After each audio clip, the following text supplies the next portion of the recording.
বিসমিল্লাহির রহমানির রহিম। আসসালামু আলাইকুম রহমতুল্লাহ। Welcome back to my channel. আমার প্রিয় প্রিয় আপু ভাইয়ারা, আপনারা দেখুন আমার রেন লিলি গাছে কতগুলো ফুল ফুটেছে।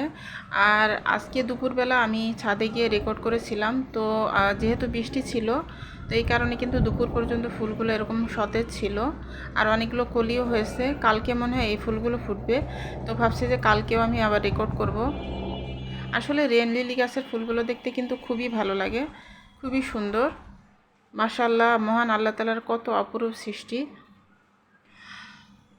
এখন এই যে আমি সকালবেলা নাস্তা করার পরে একটা মিষ্টি খাচ্ছি। আসলে মিষ্টি আমি খুব একটা পছন্দ করি না, কিন্তু তারপরেও যেহেতু মিষ্টি বাসায় আছে, তো ভাবলাম যে একটা মিষ্টি খাই। তো আমার প্রিয় প্রিয় আপু ভাইয়ারা, আপনারা সবাই কেমন আছেন? আশা করব যে যেখানে যে অবস্থাতে আছেন, মহান আল্লাহ তাআলার অশেষ রহমতে সবাই ভালো আছেন। আমরা আলহামদুলিল্লাহ মহান আল্লাহ তাআলার অশেষ রহমতে আমার পরিবার নিয়ে অনেক ভালো আছি। আর এখন এই যে হাঁসের ডিম এনেছিলেন আমার হাজব্যান্ড, তো সেইগুলো ক্লিন করা হয়েছে। এখন এইগুলো আমি ফ্রিজে রেখে দিব, একটা ঝুড়ির মধ্যে করে ফ্রিজে রেখে দিব। আর ডিম রাখার যে ফ্রিজের মধ্যে যে ট্রেটা আছে, তো ওটার মধ্যে মুরগির ডিম আছে, তো এই কারণে আমি ঝুড়ির মধ্যে করে ফ্রিজে রেখে দিব এই হাঁসের ডিমগুলো। রাসূলুল্লাহ সাল্লাল্লাহু আলাইহি ওয়াসাল্লাম বলেছেন, আল্লাহর কসম, সে ব্যক্তি মুমিন নয়। এভাবে 3বার বললেন। তখন সাহাবীরা জিজ্ঞাসা করলেন, হে আল্লাহর রাসূল, আপনি কার কথা বলছেন? তখন রাসূলুল্লাহ সাল্লাল্লাহু আলাইহি ওয়াসাল্লাম বললেন, সে ব্যক্তি মুমিন নয় যার অনিষ্ট থেকে তার প্রতিবেশী নিরাপদ নয়, সে মুমিন নয়। তো আমাদের সবসময় সজাগ দৃষ্টি রাখতে হবে যে আমাদের দ্বারা যেন আমাদের প্রতিবেশীর কোনো ক্ষতি না হয়। তাহলে আমরা যত ইবাদত করি না কেন, আমরা কিন্তু ঈমানদার হিসেবে কখনোই গণ্য হব না। তো এখানে যে আজকে দুপুরে রান্নায় আমি চলে এসেছি। আর এখানে যে আমি লাউ রান্না করব আজকে চিংড়ি মাছ দিয়ে। তো আমি লাউটা কেটে নিয়েছি। আর এই লাউটা হচ্ছে আমাদের বাগানের লাউ। তো আমাদের এই গরমের সিজনের প্রথম লাউ এটা।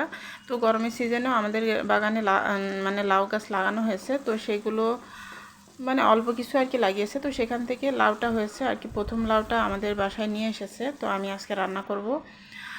আর এই তো এখানে যে আমি সরিষার তেল দিয়ে দিয়েছি, তারপরে আমি পরিমাণ মতো পেঁয়াজ কুচি দিয়ে দিলাম। তো পেঁয়াজ কুচিগুলোকে আমি একটু হালকা লালচে করে ভেজে নিয়েছি, তারপরে আমি কাঁচামরিচ ফালি দিয়ে দিলাম। আর আমি লাউ তরকারিতে কখনোই গোড়ামরিচটা দিই না, মানে একটু সবুজ সবুজ যদি থাকে তাহলেই আর কি খেতে ভালো লাগে। আর আমার হাজব্যান্ডেরও অনেক পছন্দ, মানে লাল লাল করে রান্না করলে সে আবার পছন্দ করে না একদমই। তো এই কারণে আমি এভাবেই রান্না করব কাঁচামরিচ দিয়ে। তো এখন এই যে আমি একটু পানি দিয়ে দিয়েছি, দিয়ে তারপরে আদা বাটা রসুন বাটা দিয়ে দিলাম 1 চা চামচ করে, তারপরে লবণ দিয়ে দিলাম, তারপরে এখন এই যে হলুদের গুঁড়া দিয়ে দিচ্ছি। তো এইগুলোই আর কি মশলা।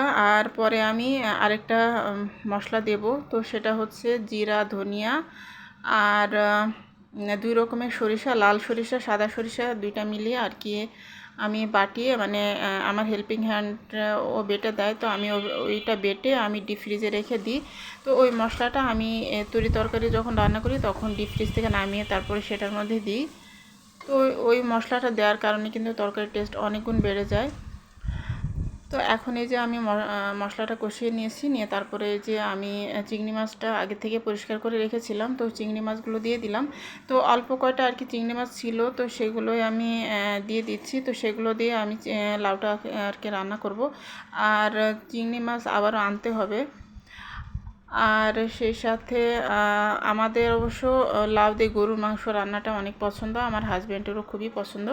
কিন্তু গরুর মাংস যেহেতু 2-1 দিন আগে রান্না করেছিলাম, এই কারণে আর মানে লাউ দিয়ে গরুর মাংসটা রান্না করলাম না। তো ভাবলাম যে অল্প কিছু চিংড়ি মাছ আছে, এটা দিয়ে আজকে লাউ দিয়ে রান্না করে ফেলি। অন্য আরেক দিন আবার যদি লাউ নিয়ে আসে তখন গরুর মাংস দিয়ে রান্না করব। এখন এই যে আমি চিংড়ি মাছগুলোকে মশলার সাথে একটু ভালোভাবে কষিয়ে নেব, মানে সামান্য একটু পানি দিয়ে ঢাকনা দিয়ে ঢেকে রেখে কিছুক্ষণ কষিয়ে নিয়েছি। নিয়ে তারপরে এখন এই যে আমি কেটে রাখা লাউগুলো দিয়ে দেব। লাউ চিংড়ি আসলে তরকারিটা তো অনেকে ভালো মজার একটা তরকারি। তো এই রান্নাটা তো খুব সহজ একটা রান্না, সবাই জানে। তারপরেও আসলে যেহেতু আমি আজকে রান্না করতেছি, তো এই কারণে আর কি দেখালাম যে আমি কিভাবে রান্না করি। আর এই তো আমি এখন এই যে লাউয়ের মধ্যে আলুও দিয়ে দিয়েছিলাম 2টা। তো এখন লাউটা আমি দিয়ে দিলাম, দিয়ে তারপরে নাড়াচাড়া করে আমি ঢাকনা দিয়ে ঢেকে রেখে দেব। আর লাউয়ের গা থেকে যে পানিটা বের হবে সেটা দিয়েই কষানো হয়ে যাবে। আর এই তো আমি এখন ঢাকনা দিয়ে ঢেকে রেখে দেব। আর এই যে অনেকটাই পানি উঠেছে, আর এখন এই যে আমি সেই মশলাটা দিয়ে দিলাম, সেই বাটনাটা আর কি। তো জিরা ধনিয়া আর 2 রকমের সরিষা বাটা, তো আমি সেটা দিয়ে দিলাম, দিয়ে তারপরে এখন নাড়াচাড়া দিয়ে তারপরে ঢাকনা দিয়ে আবারও ঢেকে রেখে দেব। তো কষানো হয়ে গেলে তারপর আমি অল্প করে একটু ঝোলের পানি দেব, যেহেতু লাউটা মানে বেশ একটু শক্তও ছিল, তো এই কারণে আর কি সিদ্ধ হওয়ার জন্য আর একটু পানি লাগবে।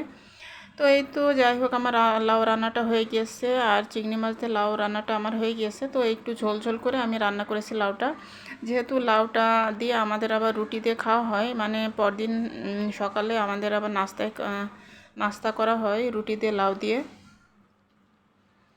তো এই কারণে আসলে আমি একটু ঝোল ঝোল করে লাউটা রান্না করেছি।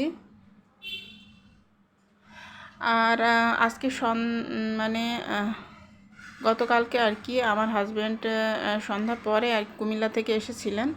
তো কুমিল্লা থেকে আসার পথে রসমালাই এনেছেন, কুমিল্লার যে বিখ্যাত রসমালাই আছে, তো সেই রসমালাই আর কি নিয়ে এসেছেন। তো কুমিল্লার রসমালাই তো বিখ্যাত রসমালাই, সেটা তো আমরা সবাই জানি। তো আপনারা কে কে খেয়েছেন কুমিল্লার রসমালাই, আমার প্রিয় প্রিয় আপুরা প্লিজ কমেন্টের মাধ্যমে জানাবেন। আর আমি তো আগেও খেয়েছি।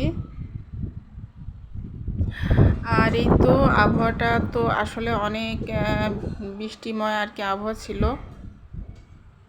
আসলে মাঝে মাঝে একটু রোদ বের হয়, আকাশটা মনে হয় যে একটু পরিষ্কার হয়, তারপরে আবারও বৃষ্টি চলে আসে। তো এভাবে কতদিন যাবে জানি না। আর এই তো সন্ধ্যার পরে আমার হাজব্যান্ড এসেছিলেন, তো এই যে কুমিল্লার রসমালাই নিয়ে এসেছেন। আর কুমিল্লার রসমালাই তো আসলে বিখ্যাত রসমালাই, এটা তো খেতে আসলেও অনেক মজার।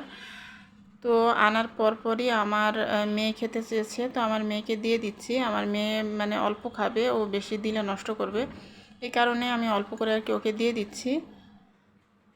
আর এই রসমালাইটা একদম গরম গরম খেতে তো খুবই মজা।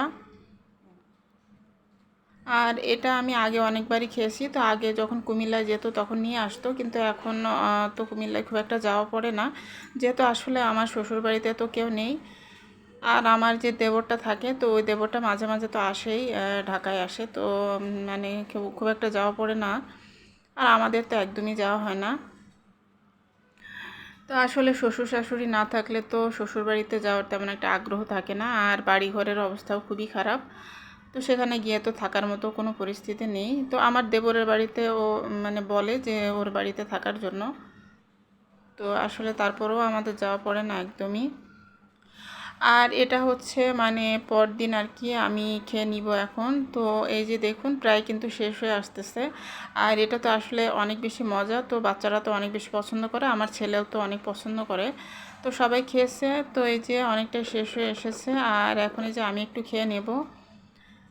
তো আমি তুলে নিলাম, আর এখন এই যে আমি নাস্তা করব এখন। আর ইদানিং আসলে আমার লাইকের কথা বলতে একদমই আমি ভুলে যাই, মানে আমার মনেই থাকে না। তো আমার প্রিয় প্রিয় আপুরা তো লাইক দিয়ে আমার ভিডিওটি দেখে থাকেন, আমি জানি। আর নতুন আপু ভাইয়ারা প্লিজ আমার ভিডিওতে একটা লাইক দিয়ে আমার ভিডিওটি দেখবেন। আর আমার ভিডিও যদি ভালো লাগে তাহলে প্লিজ আমার চ্যানেলটি সাবস্ক্রাইব করে আমার চ্যানেলের সাথেই থেকে যাবেন, আর আমাকে একটু সাপোর্ট করবেন প্লিজ। আর এই তো রসমালাই খেতে খেতে আজকের মতো বিদায় নিয়ে নিচ্ছি। আল্লাহ হাফেজ, আসসালামু আলাইকুম।